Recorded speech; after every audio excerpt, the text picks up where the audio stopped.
Shidim Shuri. It's Thursday, Feb 20, 2025. Let's take a look at some fast food slash cheap food stocks. A sector that I kind of like and looking to add some more into my portfolio. But let's start out with a stock that I have never traded. I have eaten their food often. Wingstop. I started eating at Wingstop this year. Prior to that, it was Buffalo Wild Wings, as far as the place to go for me. I love chicken wings, but I just don't have a deep fry anymore to make my own wings. But Wingstop I like. Now, is it a surprise that their profit are being squeezed the last few months? The avian flu that create the eggs problem didn't just go after the chicken that laid the egg. Common sense, yes. So if you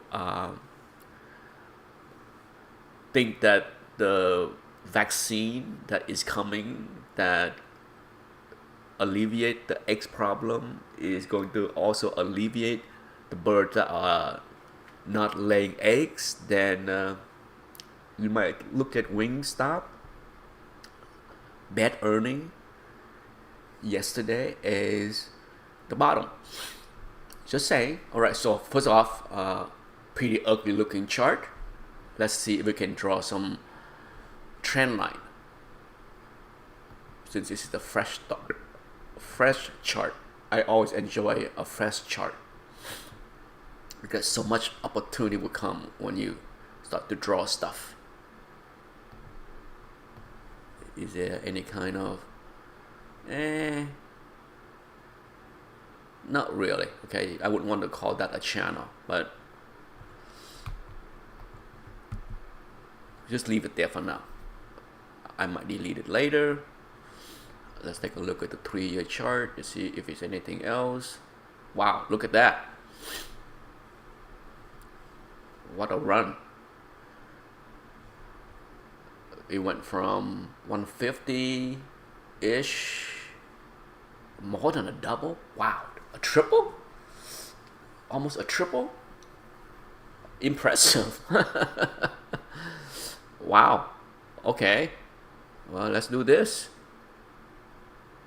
150.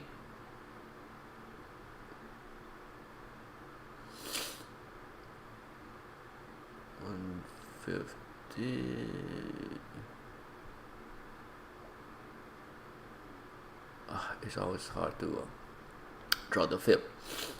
Let's see.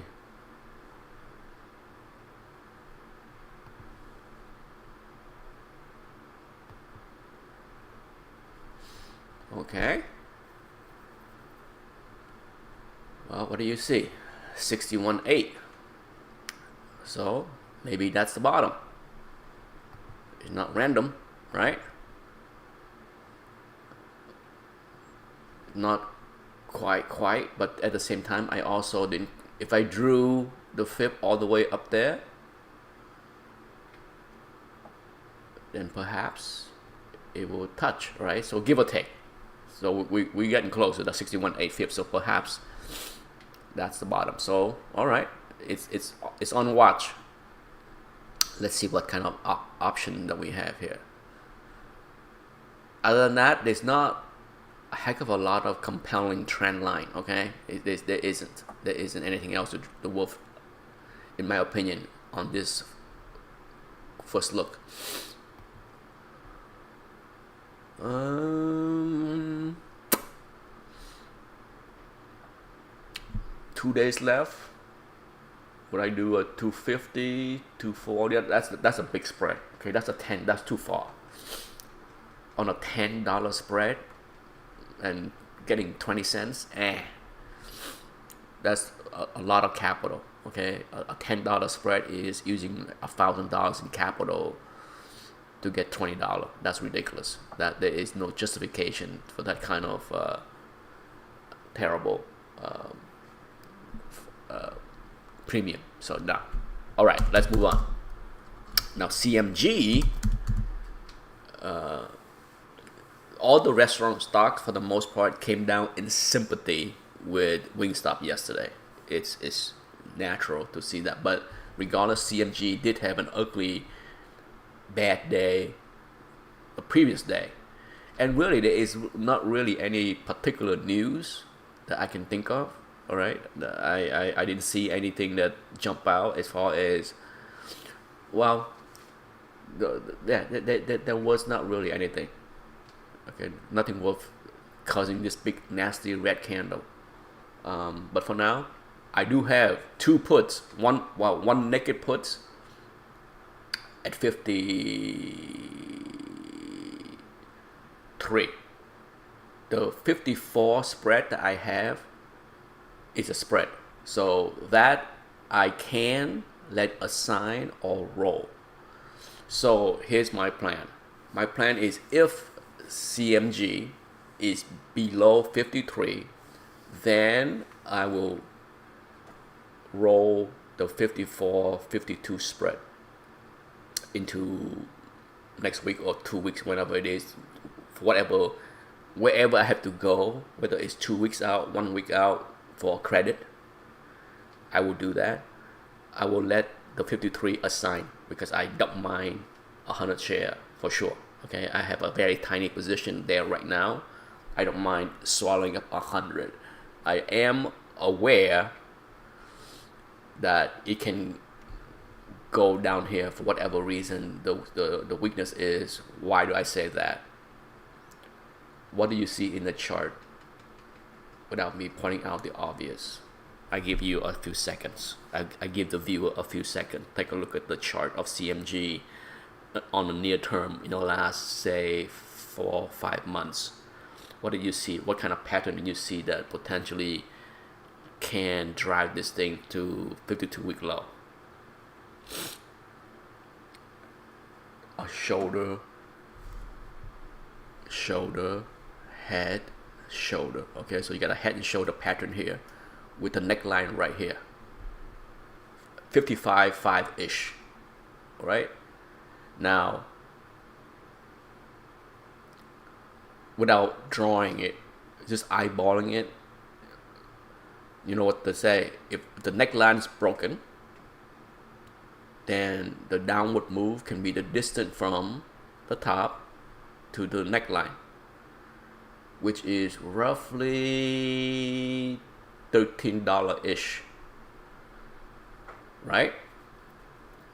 And roughly, if you take that 55.5-ish neckline, or 55, yeah, and you subtract out 13, right? Then you come down to about roughly down here. Okay, down here. It could be, like I said, you gotta be careful. So I don't mind taking on 100 share at the 61.8 FIP, right? That's why I am willing. Not every pattern will play out, but I am aware that we potentially can have a head and shoulder breakdown. Okay, but for now, the 61.8 FIP at 53-ish, I take. McDonald's. I was not aware that we had an E. coli breakout. I just looked at the news earlier yesterday, and I saw that, and that was the cause of this move. Now, I don't have anything at McDonald's, and I wouldn't be chasing it. If you had it and you're aiming for that gap fill to get out, yes, it sucks when it's so close, okay, so close. For me, McDonald's, at the minimum, it had to fill the gap down here, okay? At the minimum. By next week, sometime next week, that gap fill is going to be a confluence of the 100 and the 20 MA. So potentially that could be a pretty good area of support.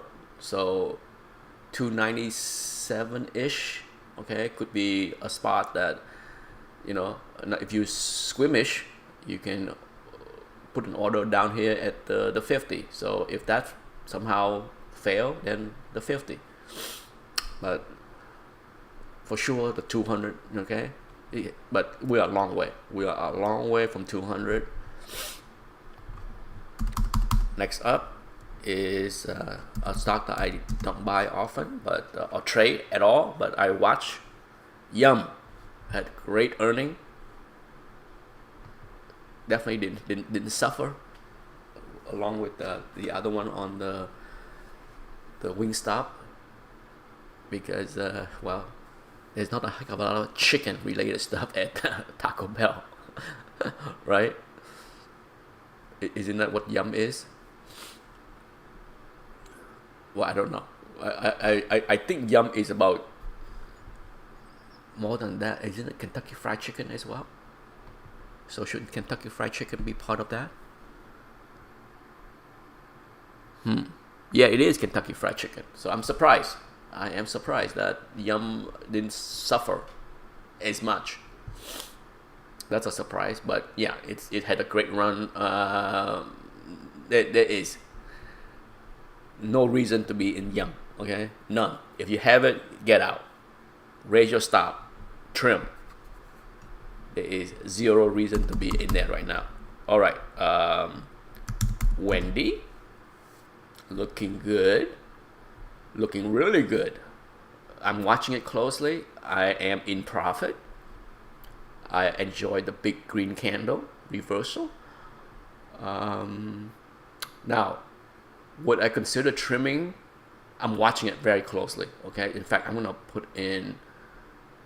I'm gonna put in an alert. I will put in a trim order.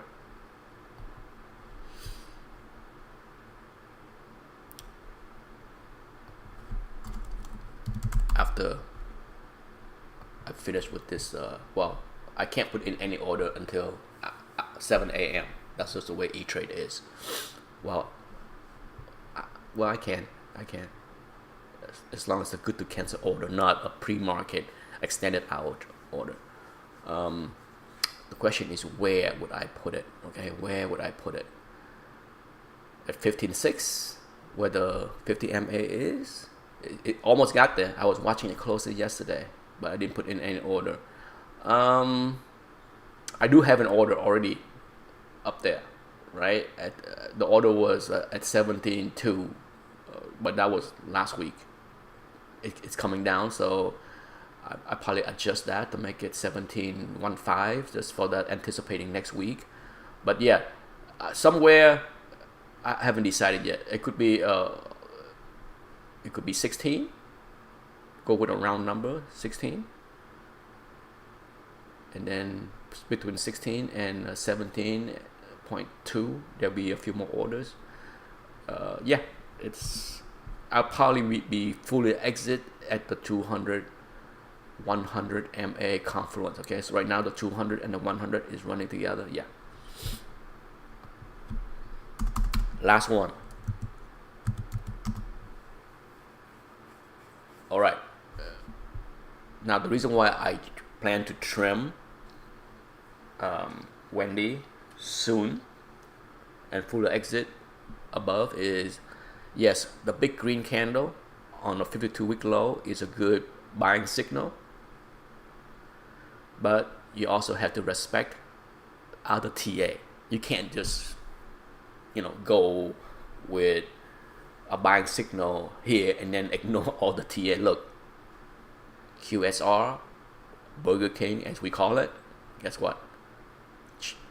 If you believe in trend and channel, right? It got there, the 200, and a swift rejection since then all the way down to here. So yeah, TAs still matter, okay? Well, if anything, it matters a lot, right? So can't ignore that. So as much as I appreciate Wendy reversing for me, I also do plan to get out, even if it's small profit. Okay, it is what it is. Can't just ignore it. So you're getting close. I'm watching it. Order will be put in to trim and exit. All right. Good luck, people.